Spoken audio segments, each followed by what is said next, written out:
ಮೊನ್ನೆ ತಾನೇ D K Shivakumar ಅವರು ದೆಹಲಿಗೆ ಹೈಕಮಾಂಡ್ ನಮ್ಮನ್ನು ಯಾವತ್ತು ಕರೆದಿದೆ ಅನ್ನುವ ದಿನಾಂಕವನ್ನು ನಿಮಗೆ ಹೇಳುವುದಿಲ್ಲ ಅಂದಿದ್ರು. ಅಲ್ಲಿಗೆ ಎಲ್ರಿಗೂ ಗೊತ್ತಿದ್ದ ವಿಷಯನೇ ಇದು. ಒಂದು ದಿವಸ ಕರೆಸ್ಕೊತಾರೆ ಇಬ್ಬರನ್ನು ಅಂತ. ಆದರೆ ಅಧಿಕೃತವಾಗಿ ಕರೆಸಿಕೊಳ್ಳುವ ನಿರ್ಧಾರ ಆಗಿದೆ ಅನ್ನೋದು ಯಾರೂ ಹೇಳಿರಲಿಲ್ಲ. ಡಿ ಕೆ ಶಿವಕುಮಾರ್ ಅವರು ಆ ಮೂಲಕ ಹೇಳಿದರು. ಒಂದು ದಿವಸ ಬರಕ್ಕೆ ಹೇಳಿದ್ದಾರೆ, ಯಾವತ್ತು ಅನ್ನೋದನ್ನು ನಾನು ನಿಮಗೆ ಹೇಳೋದಿಲ್ಲ ಅಂದರು. ಈಗ ನಮಗೆ ಬರ್ತಾ ಇರುವ ಮಾಹಿತಿಯ ಪ್ರಕಾರ ಇದೇ ತಿಂಗಳು 19ನೇ ತಾರೀಕು, ಇದೇ ತಿಂಗಳು 19ನೇ ತಾರೀಕು ಮುಖ್ಯಮಂತ್ರಿಗಳು ಮತ್ತು ಉಪಮುಖ್ಯಮಂತ್ರಿಗಳನ್ನ ದೆಹಲಿಗೆ ಬರೋದಕ್ಕೆ ಹೇಳಿದ್ದಾರೆ ಅನ್ನುವ ಮಾಹಿತಿ ಇದೆ.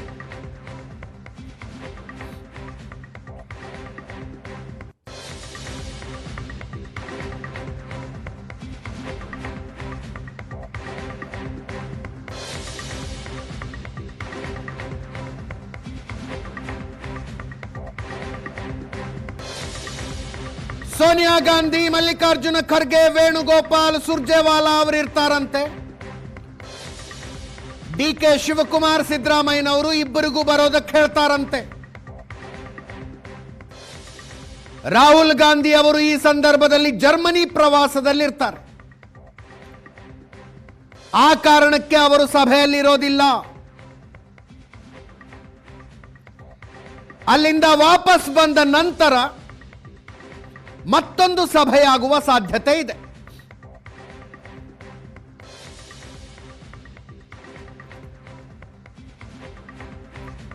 ಇತ್ತೀಚೆಗಷ್ಟೇ ಕರ್ನಾಟಕದ ವಿದ್ಯಮಾನಗಳ ಬಗ್ಗೆ ಚರ್ಚೆ ಮಾಡೋದಕ್ಕೊಂದು ಸಭೆಯಾಗಿತ್ತು.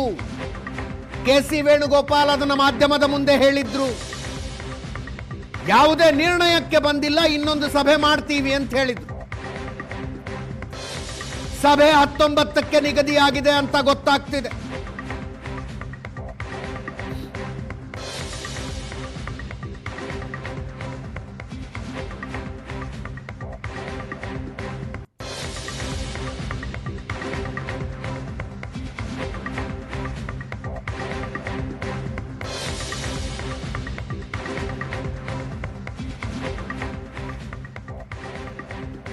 ಹತ್ತೊಂಬತ್ತನೇ ತಾರೀಖು ಮುಖ್ಯಮಂತ್ರಿಗಳು ಉಪಮುಖ್ಯಮಂತ್ರಿಗಳು ಇಬ್ಬರನ್ನೂ ದಿಲ್ಲಿಗೆ ಬರೋದಕ್ಕೆ ಹೇಳುವ ಸಾಧ್ಯತೆ ಸ್ಪಷ್ಟವಾಗಿ ಕಾಣಿಸ್ತಾ ಇದೆ.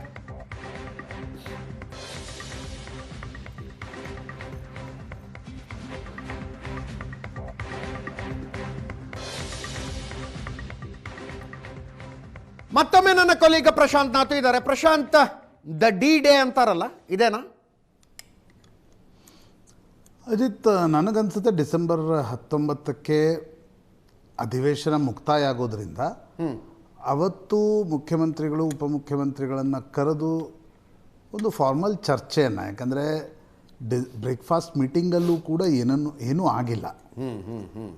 ಅಧಿವೇಶನ ಮುಗಿಲಿ ಅಂತಕ್ಕಂಥ ಒಂದು ಸೂಚನೆಯನ್ನು ಹೈಕಮಾಂಡ್ ಕೊಟ್ಟಿತ್ತು. ಹೀಗಾಗಿ 19ರ ಬಗ್ಗೆ ಜಾಸ್ತಿ ಚರ್ಚೆಗಳಿವೆ.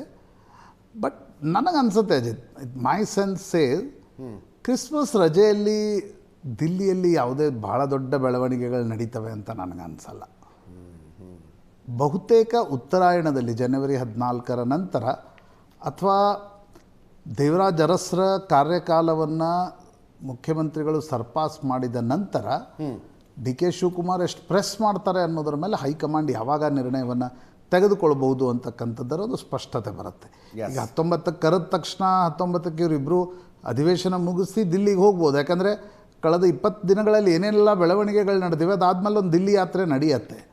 ಬಟ್ ದಿಲ್ಲಿಯಲ್ಲಿ 19-20ರಲ್ಲೇ ಎಲ್ಲ ಮುಗಿದು ಹೋಗುತ್ತೆ ಅಂತಕ್ಕಂಥ ವಾತಾವರಣ ದಿಲ್ಲಿಯಲ್ಲಿ ಕಾಣ್ತಾ ಇಲ್ಲ.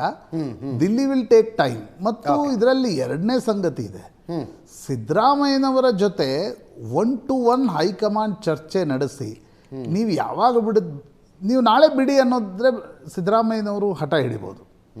ನೀವು ನಾಳೆ ಬಿಡಿ, ನಾಳೆ ಕುರ್ಚಿ ಬಿಟ್ಬಿಡಿ ಅಂತ ಹೇಳಿದರೆ 1 ತಿಂಗಳು 2 ತಿಂಗಳು ಸಮಯವನ್ನು ಸಿದ್ದರಾಮಯ್ಯನವ್ರಿಗೆ ಕೊಟ್ಟು ನೀವು ಈ ಸಂದರ್ಭದಲ್ಲಿ ಕುರ್ಚಿ ಇಳಿಬೇಕು ಅಂತಕ್ಕಂಥದ್ದನ್ನು ಹೇಳಿದರೆ ನನಗನ್ಸುತ್ತೆ ಅದರಿಂದ ಡಿ ಕೆ ಶಿವಕುಮಾರ್ ಏನೋ ಬಹಳ ದೊಡ್ಡ ಸಮಸ್ಯೆಯಲ್ಲಿ ಇರ್ತಾರೆ ಅಂತ ಅನ್ಸಲ್ಲ. ಅವ್ರಿಗೆ ಬೇಕಾಗಿರ್ತಕ್ಕಂಥದ್ದು ಟೈಮ್ ಲೈನ್. ಹಾಗಾಗಿ ನನಗನ್ಸುತ್ತೆ 19ಕ್ಕೆ ಕರಿಬೋದು. ಬಟ್ 19ಕ್ಕೆ ಎಲ್ಲವೂ ಸ್ಪಷ್ಟ ಆಗ್ಬಿಡುತ್ತೆ, ಚಿತ್ರಣ ತಿಳಿಯಾಗ್ಬಿಡುತ್ತೆ ಅಂತಕ್ಕಂಥದ್ದು ನನಗೆ ಅನ್ನಿಸ್ತಾ ಇಲ್ಲ. Okay okay. ಕ್ರಿಸ್ಮಸ್ ರಜೆಯಲ್ಲಿ ಮತ್ತು ಜನವರಿ ಮೊದಲ ವಾರದಲ್ಲಿ ದಿಲ್ಲಿಯಲ್ಲಿ ಆ ಬೆಳವಣಿಗೆಗಳು ನಡೆಯುವ ಸಾಧ್ಯತೆ ಕಡಿಮೆ. ದೇವರಾಜ್ ಅರಸರದ ಆದಮೇಲೆ ಚರ್ಚೆ ಶುರು ಜನವರಿ 12ಕ್ಕೆ ಆ ರೆಕಾರ್ಡನ್ನು ಬ್ರೇಕ್ ಮಾಡಿ ಸಿದ್ದರಾಮಯ್ಯನವರು ಬಜೆಟ್ನ ಹಠ ಹಿಡಿದ್ರೆ, ಜಾತಿ ಗಣತಿಯ ಟೇಬಲಿಂಗ್ನ ಹಠ ಹಿಡಿದ್ರೆ, ಸೊ ವಿ ಡೋಂಟ್ ನೋ ಅದು ಏನು ನಡೆಯುತ್ತೆ ಸಿದ್ದರಾಮಯ್ಯನವರ ಮೈಂಡ್ನಲ್ಲಿ ಏನಿದೆ ಅಂತಕ್ಕಂಥದ್ದು ಆಗ ಸ್ಪಷ್ಟ ಆಗತ್ತೆ ಅಂತ ಅನ್ಸುತ್ತೆ. Unless and until Venugopal Kharge ಮತ್ತು ರಾಹುಲ್ ಗಾಂಧಿ ಜೊತೆ 1 to 1 3 ಜನ ಸೇರಿಸಿ ಹೇಳ್ತಾ ಇಲ್ಲ ನಾನು. ವೇಣುಗೋಪಾಲ್ ಖರ್ಗೆ ಒಂದ್ಸಲ ಮತ್ತು ಅದಾದ್ಮೇಲೆ ರಾಹುಲ್ ಗಾಂಧಿ ಜೊತೆ ಸಿದ್ದರಾಮಯ್ಯನವರ 1 to 1 ಸಭೆ ನಡೆದ್ರೆ ಆಗ ನಿಮಗೊಂದು ಸ್ಪಷ್ಟತೆಯ ಅರಿವು ಬರುತ್ತೆ ಯಾವಾಗ ಇದು ನಡಿಬಹುದು ಅಂತ. Yes, thank you so much Prashant. ಇದರೊಂದಿಗೆ ಇವತ್ತಿನ ಪಾರ್ಟಿ ರೌಂಡ್ಸ್ ಮುಗಿಸ್ತಾ ಇದ್ದೀವಿ.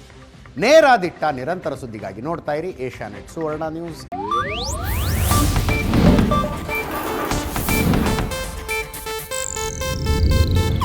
ಇದು ಏಷ್ಯಾನೆಟ್ ನ್ಯೂಸ್ ನೆಟ್ವರ್ಕ್ ಪ್ರಸ್ತುತಿ.